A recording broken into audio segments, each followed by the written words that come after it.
반갑습니다. 이창규입니다. 저를 똑바로 쳐다보고 계시네요. 뭐 저도 이상하고 여러분도 이상하겠지만 제가 원래 좀 맨 뒤에 앉았었거든요. 맨 뒤에 앉아 있다가 점점 앞으로 나오다가 이 자리까지 섰네요. 다음은 세훈 형제가 아마 설 수 있는 기회가 되지 않을까. 네, 그런 생각이 듭니다. 제가 이제 설교를 하게 됐다는 소식을 듣고 이제 제 아내가 이제 걱정이 태산이었어요. 어떡하나 그러면서 저한테 이제 제 아내는 이제 농담으로 한다고 저한테 이제 얘기를 한 말이 있었는데 어떤 예를 들었냐면 저기 출애굽 시절 때 그 대제사장이 지성소에 들어갈 때 혹시 아세요? 방울을 메고 들어갔어요. 방울을 메고 줄을 메고 들어갔어요. 안에 가서 잘못해가지고 하나님 치시면 죽으니까 줄로 끌어낸다고. 그래서 저보고 조심하라고. 제가 헛소리하지 말라고 저보고 그런 얘기를 해가지고 조심하겠다고 그랬습니다. 제가 이 이야기를 세훈 형제한테 했더니 형 걱정 말라고 내가 끌어내겠다고. 그래가지고 아무튼 조심해서 얘기를 하도록 하겠습니다. 뭐 저는 사실 뭐 되게 내성적인 사람입니다. 뭐 99% 저기 내향형이고요. 그래서 말하는 거 별로 안 좋아하고 다른 사람 앞에 서는 거 안 좋아합니다. 하지만 어떡합니까? 이제 얘기를 해야 되니까 뭐 제가 할 수 있는 말씀들을 드릴 텐데 제가 하는 말씀이 아니라 하나님이 이제 여러분한테 하시는 말씀이라 생각하고 들으시면 좋을 것 같습니다. 저는 죄인임을 다시 한번 더 말씀드리면서 시작하도록 하겠습니다. 이번에 이제 집사님 설교 시리즈를 시작하면서 되게 신기하게 다 이어졌어요. 왜냐하면 첫 번째 이제 종호 집사님 하실 때 데살로니가 전서 그 다음에 이제 성영 집사님 하실 때 데살로니가 후서, 그 다음에 제가 제호 집사님한테 여쭤봤더니 욥기를 하신다는 거예요. 나도 욥기 할 건데 그랬더니 걱정하지 말라고 내가 욥기 전반기를 할 테니 욥기 후반기를 하라고 그러시는 거예요. 그래가지고 지난주에 저는 그걸 철석같이 믿고 있었어요. 욥기가 42장 16절까지 있거든요. 제호 집사님이 42장 6절까지 했어요. 욥기 전반기까지 하셨어요. 저한테 10절을 남겨주셨더라고요.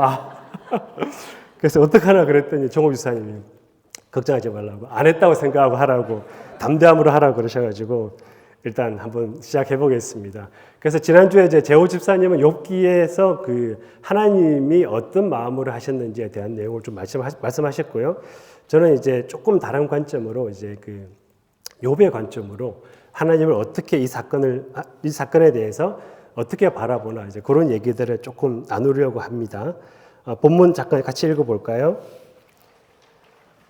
42장 1절에서 6절까지입니다. 욥이 여호와께 대답하여 이르되 주께서는 못하실 일이 없사오며 무슨 계획이든지 못 이루실 것이 없는 줄 아오니 무지한 말로 이치를 가리는 자가 누구니이까. 나는 깨닫지도 못한 일을 말하였고 스스로 알 수도 없고 헤아리기도 어려운 일을 말하였나이다. 내가 말하겠사오니 주는 들으시고 내가 주께 묻겠사오니 주여 내게 알게 하옵소서. 내가 주께 대하여 귀로 듣기만 하였사오나 이제는 눈으로 주를 배웁나이다. 그러므로 내가 스스로 거두어드리고 티끌과 재 가운데에서 회개하나이다. 제가 어떤 내용으로 이제 말씀을 전해야 되나 고민을 많이 하다가 갑자기 생각난 생각난 사건들이 지난 여름에 한국에 방문했다가 양화진 선교사 묘원이라는 데를 갔다 왔어요. 여기 아마 다녀오신 분들 계실 텐데 잠깐 볼까요? 여기에는 이제 145명의 이제 선교사와 선교사님의 자녀들 가족들이 묻혀 있습니다. 1890년대부터 해서 1900년도 초까지 해서 있고요. 그분들뿐만 아니라 또 우리 한국의 근대사에 공헌을 하신 분들까지 포함해서 한 450분 정도의 이제 분들이 안장되어 있는 그런 곳입니다. 근데 이제 그 중에 이제 특별전을 하고 있었던 게 하나 있었는데요. 이제 로제타 홀 선교사님이라고 이분의 유품을 전시한 곳이 있었습니다. 그게 이제 옛날 오래된 성경이라든지 일기라든지 그런 것들을 전시했는데 이 선교사님은 이제 미국에서 이제 의사가 되어서 1890년도에 이제 24살의 나이에 이제 한국으로 이제 선교를 가겠다는 마음을 가지고 이제 샌프란시스코에서 배를 타고 이제 한국으로 들어간 그런 선교사님입니다. 그리고 나서 한 2년 정도 후에 이제 남편도 선교사로 이제 의사로서 파송을 받아서 한국을 오게 되고 와서 이제 이 선교사님은 이제 평생을 이화여대 병원이라든지 또 최초의 명학교를 설립했다든지 그런 의료 사역을 하신 분인데요. 근데 이분의 그 삶을 보면 남편이 와서 이제 2년 있다 남편이 오고 그 후에 3년 지나서 남편이 죽었고 그 다음에 남편이 죽었을 때 둘째 딸을 임신을 하고 있었는데 그 딸도 3년이 지나서 죽었어요. 그런데 이제 이분이 그럼에도 불구하고 그 평생을 이제 한국에서 헌신을 하시고 그 첫째 아들도 이제 부부가 이제 의료 선교사로서 한국에 와서 평생을 헌신하신 그런 분이에요. 근데 이제 요걸 제가 찍었거든요. 이게 그분이 이제 그 전시관에 있었던 그런 내용인데요. 근데 이분이 어떻게 이런 어려운 속에서도 이제 이런 것들을 할 수 있을까에 대한 답이더라고요. 보시면 이제 오 기도원이 저로 충성되게 하시고 성공을 염두에 두지 않게 하소서. 근데 저 말이 저한테 너무 많이 다가온 거예요. 왜냐하면 저는 이제 그 효율하고 성과 지상주의 너무 중요하게 생각하는 사람이거든요. 근데 저분의 삶을 보면 과연 효율적일까, 좋은 성과일까 그런 생각이 드는데, 근데 하나님 보시기에는 그렇지 않잖아요. 저 사람이 보기에는 그렇지 않잖아요.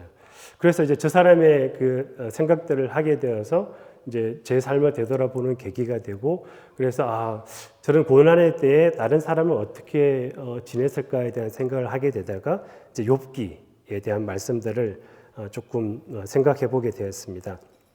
사실 뭐 우리도 마찬가지잖아요. 저분이 이제 남편을 잃고 둘째 그 딸을 잃었지만 사실 우리도 똑같죠, 사실. 그렇죠? 우리도 이제 사실 평탄하지가 않잖아요. 우리가 몸도 아프기도 하고 또 이제 뭐 힘든 일들도 있고 어렵고 힘든 가운데 이제 우리가 고난이라는 단어를 늘 마주쳐야 되는 그런 상황들이잖아요.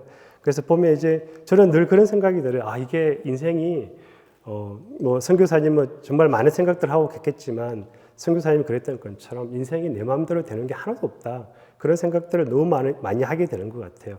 뭐 이런 것들이 있죠. 예를 들어서 뭐 제가 태어나 봤더니 너무 가난한 집에서 태어난 거예요. 그런 것들부터 사실은 이제 고난의 시작이죠. 그리고 뭐 열심히 살아서 직장을 가봤더니 직장 속에서 부조리 너무 많이 경험하셨잖아요. 이게 이제 불평등과 뭐 형평성의 그런 문제도 있고 너무나 많은 어려움들이 직장 속에서 일어나고 그 다음에 결혼했더니 뭐 둘이 그냥 알콩달콩 잘 살 수 있겠다고 생각했지만 그 속에서 뭐 우리가 이제 부모님들하고 겪는 문제라든지 여러 가지 문제들이 생길 수 있고 또 우리가 자녀를 낳아봤더니 잘 크면 좋겠는데 자녀가 아프기도 하잖아요. 그게 육체적으로 아프기도 하지만 마음적으로 아프기도 하고 또 다른 어려움을 겪기도 하고 정말 다른 사람이 이해할 수 없는 그런 고통들이 많이 있잖아요. 그리고 뭐 직장 가도 마찬가지잖아요. 직장 가도 뭐 내가 이걸 좀 잘해서 나중에 이제 더 커서 나이 들어서 좀 잘해보고 싶어도 이제 그 나이 들어가면서 그게 내 마음대로 안 되는 것들이 있잖아요. 나이 들어가면서 내가 몸이 원하지 않는데 아프기도 하고 때로는 조금 젊은 나이에 뭐 암이 걸릴 수도 있고 정말 이거는 내가 전혀 예상하지 못했던 그런 상황인데 사실 인생이 내 마음대로 안 되는 거죠. 이제 그런 고난들이 좀 많이 있다는 생각이 들고 근데 이제 여기에 더불어서 우리는 이제 하나님을 믿는 사람인데 더 한 발 더 나아가서 이런 생각도 해볼 수 있죠.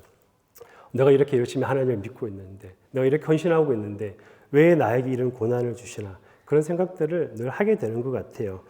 그래서 이런 생각들을 가지고 그러면 욥기가 고난에 대한 얘기를 하는 책이라고 그러는데 욥기를 통해서 한번 우리의 인생을 들여다보는 게 좀 의미가 있지 않을까 그런 생각을 해서 제가 엽기를 열심히 한번 들여다봤습니다. 근데 이제 엽기를 생각해 보시면 이제 지난주에 이제 재호 지사님께서 다 오버뷰를 다 42장까지 다 말씀하셨는데 다 말씀하셨지만 두 가지 오해가 있어요. 첫 번째 오해는 뭐냐면 우리 이제 잘 아시는 구절인데 내 시작은 미약하였으나 내 나중은 심히 창대하리라. 이거 누가 혹시 얘기했는지 아시는 분 있으세요? 혹시? 이거 하나님이 얘기한 거 아니에요. 이거 진짜 우리 식당에 들어가면 다 있잖아요. 그렇죠? 이거는 하나님이 얘기하신 게 아니라 그 욥의 친구인 빌닷이 욥한테 욥을 막 뭐라 그러면서 얘기한 거예요. 절대로 그래서 이거를 쓰시면 안 되는 말입니다. 그래서 우리 착각하고 있는 거죠. 그래서 요 하나 오해가 있고 나머지 오해는 뭐가 있냐면 그 욥기 42장 맨 마지막에 어떤 게 있냐면 1장은 그래. 1장부터 시작하는 거는 욥이 이제 10명의 아들하고 딸이 있거든요. 10명의 아들하고 딸이 있고 그다음 재산이 엄청 많았는데 갑자기 이제 10명의 아들 딸들이 다 죽어요. 재산도 다 있고. 근데 욥기의 맨 마지막 42장에는 다시 아이들을 다시 주세요. 그리고 재산도 다시 주세요. 그래서 우리가 착각할 수 있는 것은 뭐냐면 욥기 통해서 우리가 고난을 받고 하나님을 다시 만나면 아이들도 다시 주시고 이전 것들을 다 회복해 주시네. 이게 욥기의 주제라고 생각하는 착각을 하고 계세요. 근데 사실은 이 챕터는 저는 없어졌으면 오히려 더 나을 수도 있겠지만 제가 지울 수는 없으니까. 근데 우리가 생각해보면 그렇잖아요. 우리가 10명의 아들이 있었는데 아들이 사고로 다 죽었는데 한 아이를 준들 이게 마음이 안정이 안 되잖아요. 이거는 뭐 사실 회복이라고 말할 수는 없잖아요. 그렇죠? 그런 얘기의 책이 아닌데 이제 요것 때문에 사람들이 오해를 하고 있고 사실 욥기는 나와 하나님과의 관계가 어떤 건지 내가 다시 하나님께로 돌아가는 그런 것들을 얘기하는 것들이 욥기의 주제라고 말할 수 있을 것 같습니다. 그래서 욥기는 이제 우리가 이제 그 고난보다는 이제 그걸 통해서 이제 회복되어가는 그런 과정을 좀 생각하시면 될 것 같습니다. 그래서 제가 이제 뒷면에 조금 이제 말씀들을 쭉 이제 같이 빨리 보려고 한번 이제 전달해 드렸는데요. 첫 번째 보면 이제 욥이 힘든 게 사실은 이제 앞이 보이지 않는 고난이에요, 그렇죠? 그 메뉴 위에부터 한번 보시면 이제 욥기 3장 23절부터 보시면 이제 여기에 이제 우리 인생의 고난하고 이제 그에 대한 반응들이 사실 다들 있습니다. 23절 하나님에게 둘러싸여 길이 아득한 사람에게 어찌하여 빛을 주셨는고. 그렇죠. 이제 모든 길이 막힌 것 같은데 이제 왜 나를 살게 하시나 이제 원망하게 되는 그런 구절이 될 것 같고요.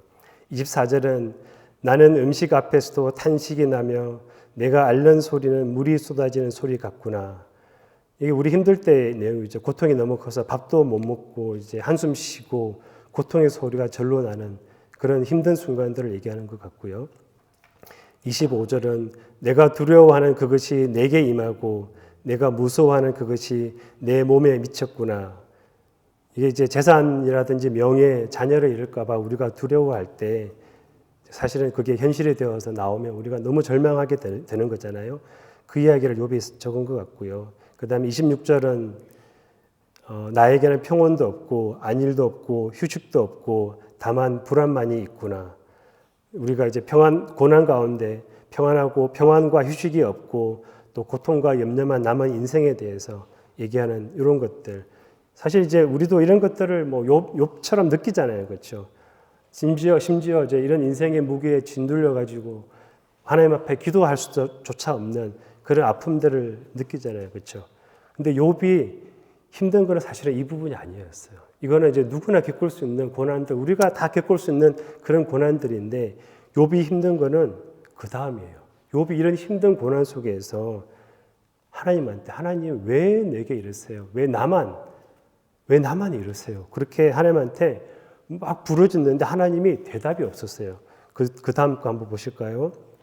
욥기 19장 7절 내가 폭행을 당한다고 부르짖으나 응답이 없고 도움을 간구하였으나 정의가 없구나. 23장 그런데 내가 앞으로 가도 그가 아니 계시고 뒤로 가도 보이지 아니하며 그가 왼쪽에서 일하시나 내가 만날 수 없고 그가 오른쪽으로 돌이키나 배울 수 없구나. 31장 누구든지 나의 변명을 들여다오 나의 서명이 여기 있으니 전능자가 내게 대답하시기를 바라노라. 나를 고발하는 자가 있다면 그에게 고소장을 쓰게 하라. 우리도 그렇지 않으세요? 우리도 이제 하나님한테 막 너무 힘들 때 막 부르짖을 때 응답하지 않으시는 것 같고 왜 나만 이러시는 것 같고 왜 이렇게 내가 열심히 사는 것 같은데 왜 나한테 이러시나 그런 생각들이 너무나 많이 들잖아요. 저도 그렇거든요. 저도 이렇게 열심히 한다고 하는데 조금 더 평안한 길을 주시지 왜 이렇게 어려운 길을 가게 하시나 그런 생각들이 너무 많이 들거든요. 근데 이런 욥도 갑자기 변화가 되는 순간들이 있습니다. 근데 이제 중간에 한번 힌트를 보이죠. 욥이 어떻게 변하는지에 대해서 욥기 23장 10절을 보시면 거기에 이제 뭐라고 나와 있냐면 그러나 내가 가는 길을 그가 아시나니 그가 나를 단련하신 후에는 내가 순금같이 되어 나아오리이다.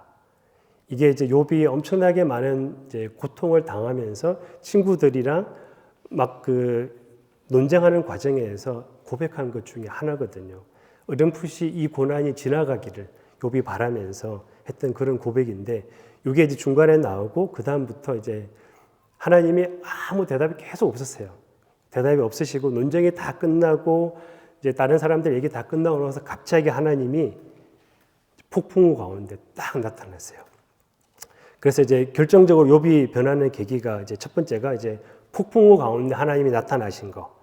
이제 그게 전능자의 모습으로 딱 나타나신 게 욥이 결정적으로 이제 바뀔 수 있는 계기가 됐는데요. 그때 하나님이 나타나셔가지고 70가지에 대한 질문을 하시죠. 이 부분 역시 재호 유수사님이 지난번에 말씀하셨습니다. 그때 어떤 질문을 하냐면 내가 땅에 기초를 놓을 때 너는 뭘 하고 있었느냐? 누가 비를 내리게 하느냐? 누가 눈 곳간에 들어가 보기는 했느냐? 누가 우박창고에 들어가 보기는 했느냐? 별을 누가 제때 끌어다가 제자리에 놓을 수 있느냐? 그리고 나서 막 염소, 별 동물에 대한 얘기를 다 하세요.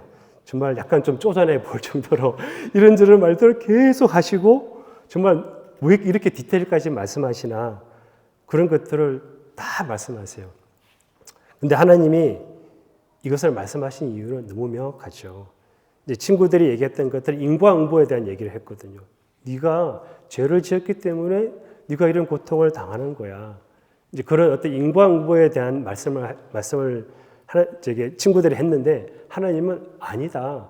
이제 나는 내가 창조에 대해서 설명하지 않았느냐. 내 창조의 자리로 네가 오기를 원한다. 내 창조의 자리는 인과응보의 자리가 아니야. 이거는 누군가가 심은데서 거두고 그런 자리가 아니야. 네가 뭘 했기 때문에 하는 자리가 아니야. 봐, 네가 아무것도 하지 않았을 때 이미 나는 너를 위해서 이것을 창조했었고 그 다음에 지금도 나는 너를 위해서 모든 걸 줄 준비가 되어 있어. 그 얘기를 하시는 것, 말씀하시는 것들을 욥이 알아듣게 된 거예요. 이 창조의 자리에 하나님이 부르셨는데 욥이 그거를 캐치하게 된 거예요. 이게 첫 번째 욥이 이제 결정적으로 하나님을 다시 보게 되는 계기가 되고요. 두 번째는 어떤 게 있냐면 폭풍 가운데 하나님이 나타나셔가지고 이제 이렇게 이제 너무 막 하나님이 막 쏟아부으시면 욥이 너무 막 압도되잖아요. 창조주 앞에서 압도될 수 있는데 하나님이 욥한테 뭐라고 그러시냐면 두 번이나 똑같은 말씀을 두 번이나 하세요. 38장 3절하고 40장 7절에 너는 대장부처럼 허리를 묶고 내가 네게 묻는 것을 대답할지니라. 대장부라고 말씀하십니다. 너는 대장부야. 너는 강한 용사야. 고난 앞에서 두려워하지 말고 네가 진리를 마주할 준비를 해. 그 진리는 내가 창조주야. 그 창조주가 너와 항상 같이 함께 할 거야. 그 얘기를 욥한테 얘기를 하고 있습니다. 욥이 그 말을 듣고 정신이 번쩍 들죠, 진짜. 그래서 폭풍 속에 나오신 하나님, 그 다음에 너를 대장부라고 부르시는 그 하나님, 그 두 가지 사건에서 욥이 정신이 번쩍 들어서 어떻게 대답하나요? 첫 번째 대답이 40장 4절이죠. 보소서 나는 비천하오니 무엇이라 주께 대답하리이까 손으로 내 입을 가릴 뿐이로소이다. 내가 한번 말하였사온즉 다시는 더 대답하지 아니하겠나이다. 그리고 두 번째 또 비슷한 얘기를 합니다. 주께서는 못하실 일이 없사하며 무슨 계획이든지 못 이루실 것이 없는 줄 아오니 하나님을 인정하죠. 비로소 무지한 말로 이치를 가리는 자가 누구니이까 나는 깨닫지도 못한 일을 말하였고 스스로 알 수도 없고 헤아리기도 어려운 일을 말하였나이다. 이때 이제 자신의 무지함, 자신의 교만 이런 것들을 다 인정하게 되고 그 다음에 마지막으로 이런 말을 하죠. 내가 말하겠사오니 주는 들으시고 내가 주께 못사오니 주여 내게 알게 하옵소서. 비로소 하나님에 대해서 피조물로서 순종을 하게 되는 그런 자리로 돌아가게 됩니다.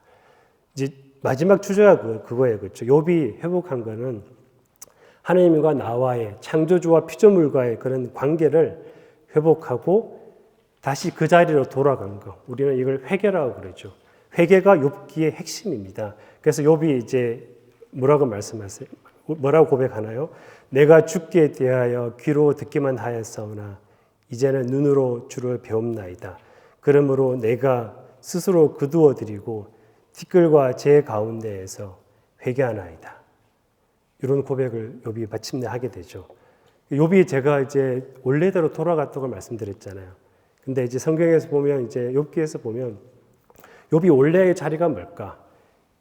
그다음에 회복된 이후에 욥의 신분은 뭘까? 이제 그런 것들에 대한 고민들을 제가 보고 한번 찾아봤거든요. 그래서 원래의 욥의 자리는 욥기 1장에 그대로 딱 나와요. 하나님이 처음부터 딱 말씀해 주세요. 처음부터 끝까지 하나님이 사실은 내 종 욥이라고 말씀을 해 주십니다. 1장 7절하고 2장 3절에 똑같은 말을 또 하나님이 두 번 말씀하시는데요. 여호와께서 사탄에게 이르시되 네가 내 종 욥을 유해해 보았느냐. 그와 같이 온전하고 정직하여 하나님을 경외하며 악에서 떠난 자는 세상에 없느니라. 첫 번째 이렇게 말씀하셨잖아요. 근데 욥이 회복되고 나서 42장 맨 뒤에 욥의 친구들에게 하나님이 또 나타나세요. 그때 욥에 대해서 여러 번에 걸쳐서 말씀하세요. 거기 제가 이제 드렸는데 그 중에 약간 진하게 칠해 놓은 거 있죠. 보시면 전부 다 내 종 욥의 말, 뭐 내 종 욥이, 내 종 욥의 이렇게 다 하나님이 처음에 내 종 욥이라고 말씀하셨다가 욥이 회복되고 나서 마지막에 내 종 욥이라고 말씀하실 때까지 욥이 회복되어 가는 그런 과정들을 욥기에서 보실 수 있을 것 같아요. 욥은 그랬던 것 같아요. 이제 하나님이 이제 침묵하신다고 생각했지만 사실은 하나님이 처음부터 끝까지 하나님이 침묵하고 계실 때 욥이 고난을 당할 그 순간에도 하나님이 계속 욥을 지켜보고 계셨다는 것들을 간접적으로 하나님이 말씀하시는 거죠. 그래서 욥이 이제 이 사실을 이제 인지하고 나서야만 이제 원래 종의 자리로 회개해서 돌아가는 그런 것들을 보실 수 있을 것 같습니다. 욥이 원래 아마 그랬을 것 같아요. 이제 우리 코끼리, 장님 코끼리 만지듯 그런 얘기 하는데요. 욥이 하나님의 어떤 단편적인 것들을 보고 알고 만지다가 비로소 이런 고난의 시간을 거쳐서 하나님을 온전히 볼 수 있는 그런 것들을 보게 되고 결국 이게 하나님의 시각, 창조주와 피조물의 그 관계, 하나님의 우리를 사랑하시고 함께 하신다는 그런 그 관계, 그 하나님의 시각으로 세상을 보게 되는, 내 인생을 보게 되는 그런 안목이 생긴 것 같아요. 제가 그래서 이제 창조의 자리가 뭘까에 대한 것들을 조금 고민은 해봤어요. 하나님이 그럼 욥을 통해서 부르신 그 창조의 자리, 그게 뭘까? 한마디로 제가 생각하기엔 다른 세상 사람들과 다르게 사는 것이지 않나 그런 생각들이 좀 들어요. 그런 것들이 어떤 것들이 있냐면 아까도 말씀드렸지만 우리가 인과응보의 자리가 아니고 심는 대로 거두는 그런 자리가 아니고 우리가 이제 조금 다르게 사는 거잖아요. 내가 사실 내 이익을 위해서 조금 내 이익을 포기하고 하나님의 복음을 위해 선택해 보는 거. 그 다음에 이제 이거 이렇게 결정하면 손해인 줄 알지만 내가 편법을 쓰지 않고 정도로 한번 가보는 것. 이런 것들. 그 다음에 또 다른 어떤 것들이 있을까요? 그래서 여러 가지들이 이제 세상 사람들과 조금 다르게 살아보려고 하는 것. 그게 이제 하나님을 아는 자리가 아닐까 그런 생각들이 조금 들었습니다. 근데 이제 욥이 이제 원래의 자리대로 돌아갔는데 그러면 어떻게 해서 욥이 이렇게 빠른 시간이 아닐 수도 있지만 원래의 자리로 회복해서 돌아갔을까요? 이게 이제 회복력이라고 생각할 수도 있고 이제 복원력이라고 생각해 볼 수도 있는 것 같은데 이제 그런 것들을 한번 찾아봤어요. 찾아보니까 욥기에 이제 2장 3절에 이런 내용이 있더라고요.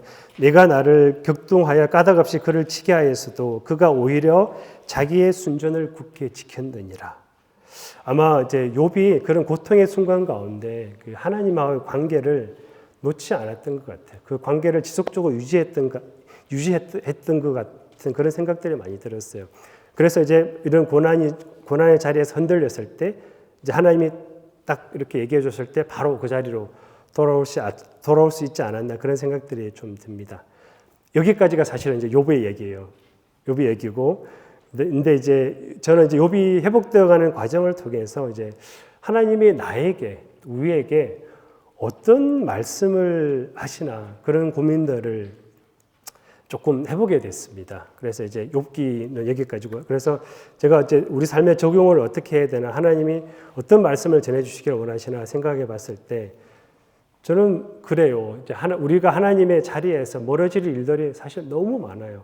너무 많은데 다만 이제 우리가 다시 하나님 자리로 돌아가야 되는데, 우리 용수철 아시잖아요. 그렇죠? 용수철을 이렇게 쫙 내렸다가 놓으면 물의 자리에 돌아가잖아요. 그렇죠? 그 다음에 오뚜기 아시죠? 오뚜기? 오뚜기 이렇게 생겼잖아요. 그렇죠? 이게 흔들흔들하지만 나중에 안 넘어지고 딱 서 있잖아요. 그렇죠?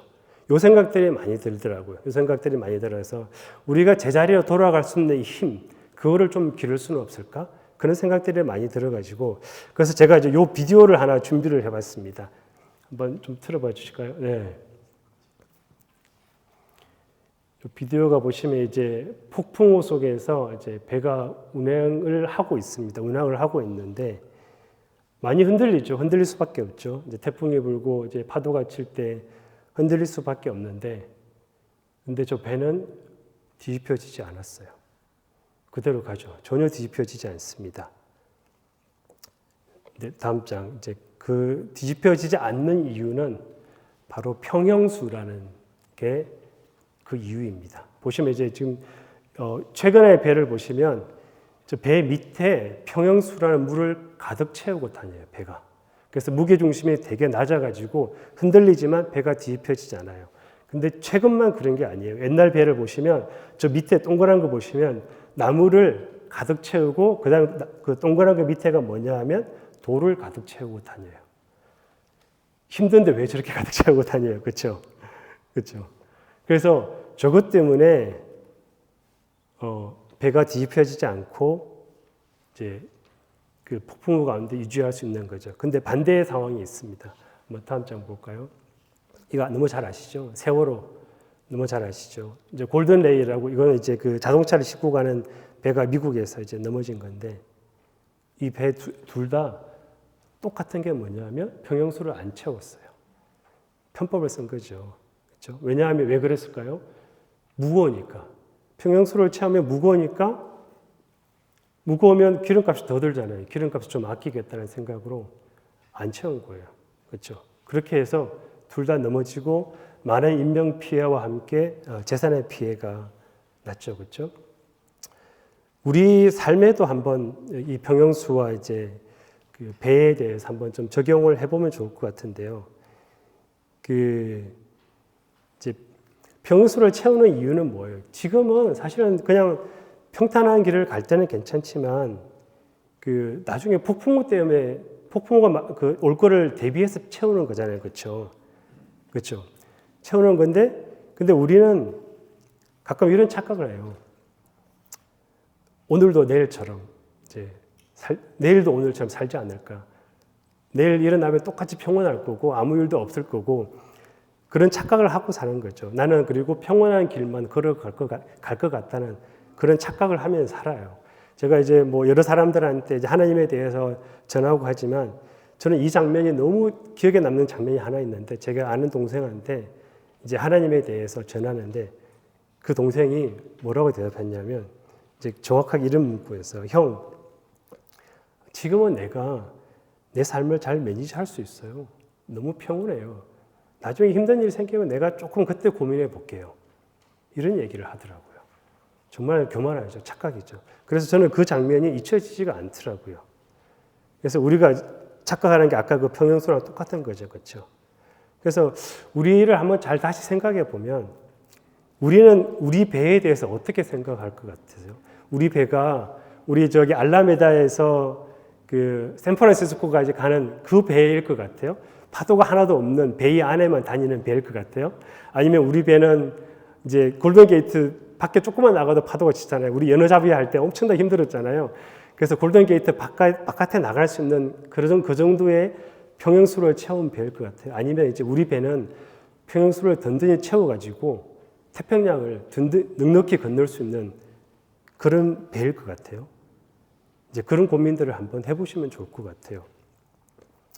그리고 이제 아까 세월호와 골든 레이호도 한번 생각해 보시면 좋을 것 같고.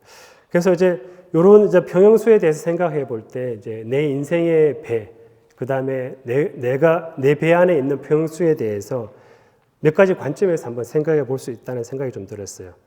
첫 번째가 뭐냐면 내 배는 뭐 때문에 흔들리나?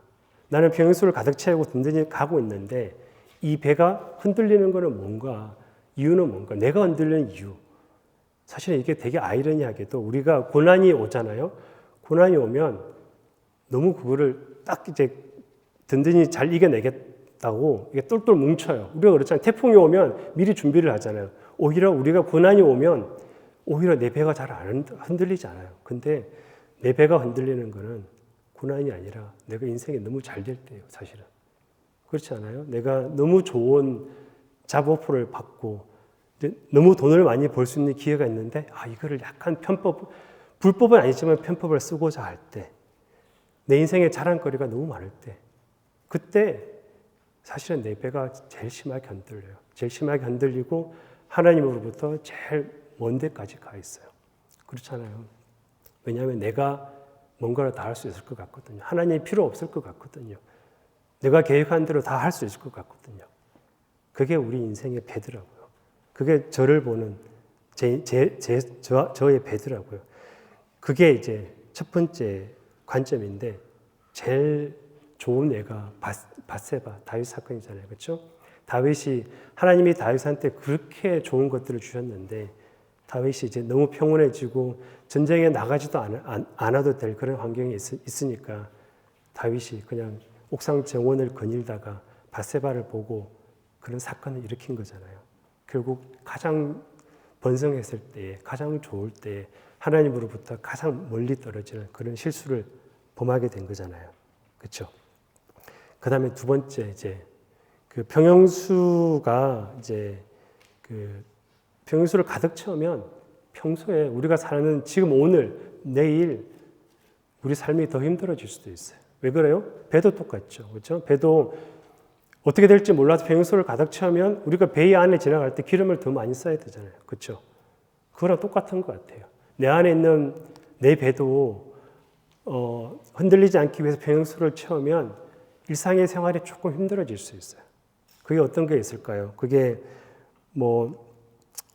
우리가 이제 일상생활 속에서 뭔가 하나님과 가까이 지내려고 하는 그런 노력들을 좀 해야 될 수도 있고, 아무 일이 없지만, 그 다음에 이제 일상생활 속에서 감사를 지속적으로 유지하기 위해서 해야 되는 이제 그런 노력들을 해야 될 수도 있고, 여러 가지의 어떤 노력들을 지속적으로 해야만 이제 되는 그런 상황이 되는 거죠. 근데 우리가 병영수를 내 속에 가득 채웠기 때문에 어쩔 수 없이 치러야 되는 그런 대가인 것 같아요. 근데 이제 저는 이 병영수를 채우는 이 일이 한 번에 끝나지 않는다는 생각이 들어요. 어떤 생각이 드냐면 이제 여러분 한번 생각해 보세요. 지금 내 배는 지금 어떤 상황이에요? 내 배가 약간 기울어져 있는 상황이에요? 아니면 이제 그냥 똑바로 서 있는 상황이에요? 아니면 기울어져 있지만 평형수가 가득 채워져 있는 그런 상황이에요? 한번 이제 나의 배를 한번 좀 보시면 될 것 같아요. 내 인생의 배. 나와 하나님의 관계가 충만해서 내가 평형수가 가득 채워져 있는지, 그래서 내가 그 태평양을 넉넉히 건널 수 있는 그 정도의 힘을 갖고 있는지 한번 돌아보시면 좋을 것 같아요. 그래서 이제 평형수를 채운다는 것은 이제 하나님과의 관계성을 끊임없이 만들어가는 그런 일들이 아닐까, 그런 생각들을 좀 해보게 되거든요. 결국 이제 그 추억 하나하나가 아마도 이제 평형수가 되지 않을까, 그런 생각이 조금 들었습니다. 근데 되게 신기한 거는 그 평형수를 채우는 그 탱크에 구멍이 나 있어요. 너무 신기해요. 구멍이 나서 가만히 있으면 그 탱크에 있는 물이 다 빠져나가요.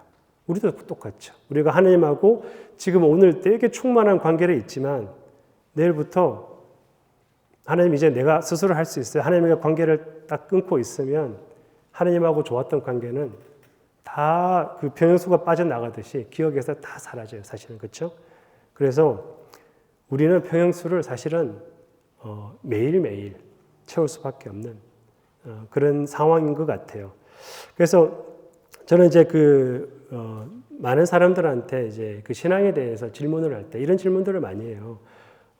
우리가 죽어서 이제 천국에 가서 하나님을 만났을 때 하나님이 너는 누구냐고 그러시고 이제 너와 나의 그런 관계에 대해서 물어보시고 너 속에 있는 십자가의 흔적에 대해서 좀 보여다오 이렇게 했을 때 내가 어떤 걸 보여줄 수 있을까? 이제 그런 것들에 대한 질문들을 항상 제가 하거든요.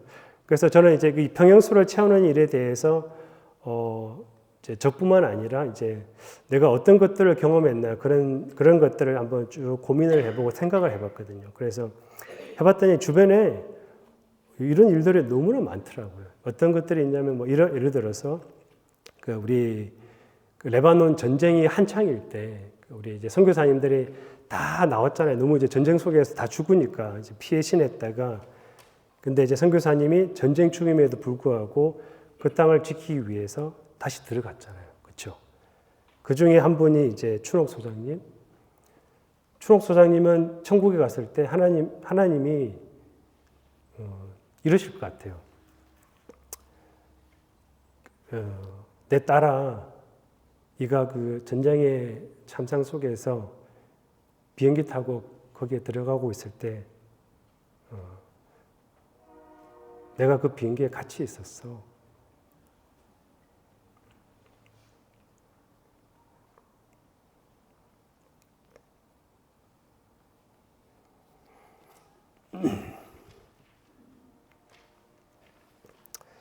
이렇게 말씀하실 것 같아요.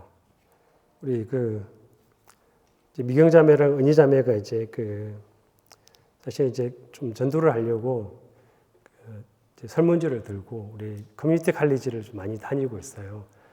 다니고 너무 바쁘죠. 이제 점심 때 이제 직장에 있다가 이제 바쁠 때 이제 점심 시간을 이용해서 가서 더운데 나가서 이제 이렇게 전단지 돌릴 때 저는 그걸 보고 참 많은 힘이 됐는데 하나님이 그러실 것 같아요. 천국에서 내 딸아, 그때 너 전단지 들고 갔을 때 내가 옆에 같이 있었어.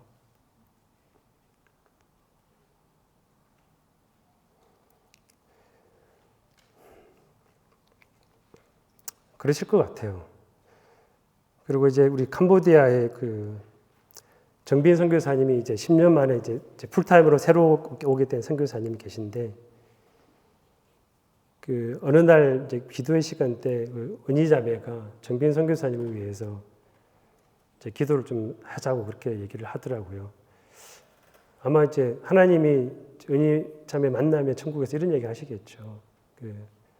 내 딸아, 네가 정빈 선교사 위해 기도할 때 내가 캄보디아에서 손잡고 같이 있었어. 그 얘기 하실 거예요, 분명히. 승국 형제 얘기도 잠깐 해볼까요? 승국 형제가 이제 왕복 한 3시간, 4시간 정도 출퇴근을 하는데 이제 수요 기도회 때 힘들어요. 몸이 힘든데 와서 이제 아마 뭐 침대인데 와서 졸리기도 하고 또 그렇죠. 근데 이제 구석에 앉아서 기도하는 그런 모습들이 은혜가 많이 돼요. 그럴 때 이제 하나님이 그러실 것 같아요. 하나님이 승구가 내 아들아, 그때 네가 몸이 그렇게 힘든데 와서 기도했던 거 그때 내가 다 들어줬어. 그 얘기 하실 것 같아요.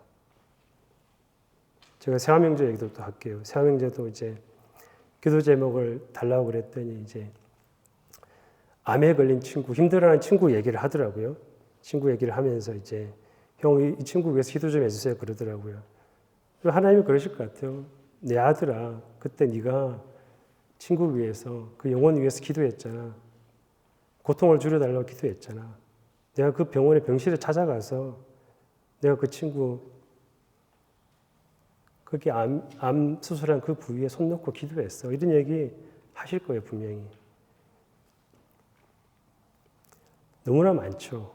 우리 어머님들도 또 오셨잖아요. 어머님들도 몸이 힘들고 그렇지만 오셨잖아요. 오셔서 예배 오시고 기도하고 하시잖아요. 저는 이러실 것 같아요. 하나님이 나중에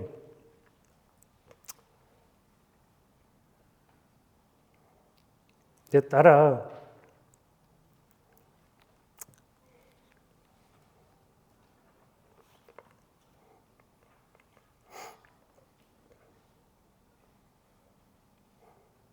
네가 몸이 불편한데 혹시라도 넘어질까 봐 내가 돌멩이 다 치웠어 그때.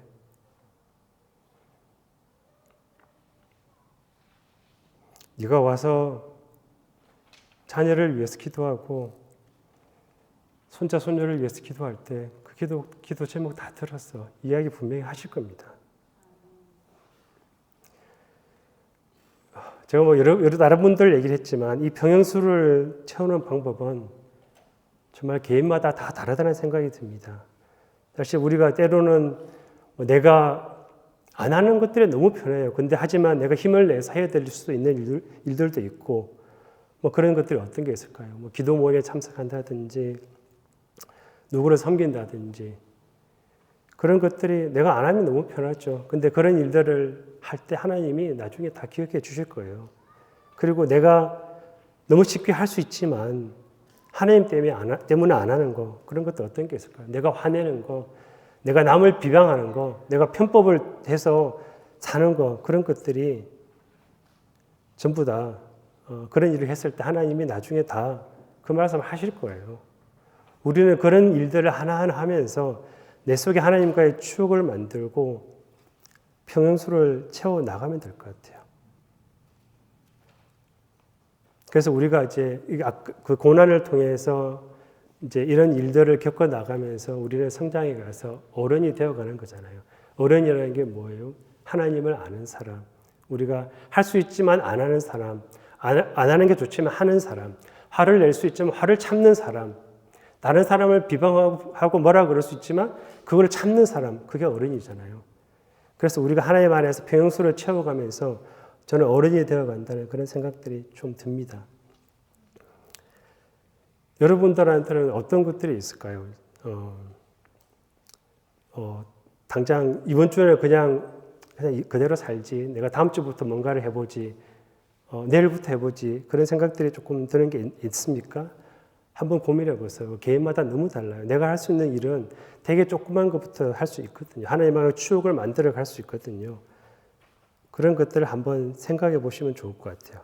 근데 내가 손해를 볼 것 같잖아요. 저도 그래요. 아까 말씀드렸지만 이제 편법을 이용해서 많은 이익을 취할 수 있는데 그게 손해를 볼 것 같잖아요. 손해를 보고 그러면 두렵거든요.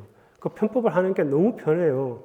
근데 그 두려움 앞에서 하나님이 두려워하지 말라고 저한테 용기를 주세요. 여러분한테도 그 조그만 평수를 채우는 조그만 일들 그런 것들을 한번 하실 때 하나님이 분명히 용기를 주실 거라고 믿습니다.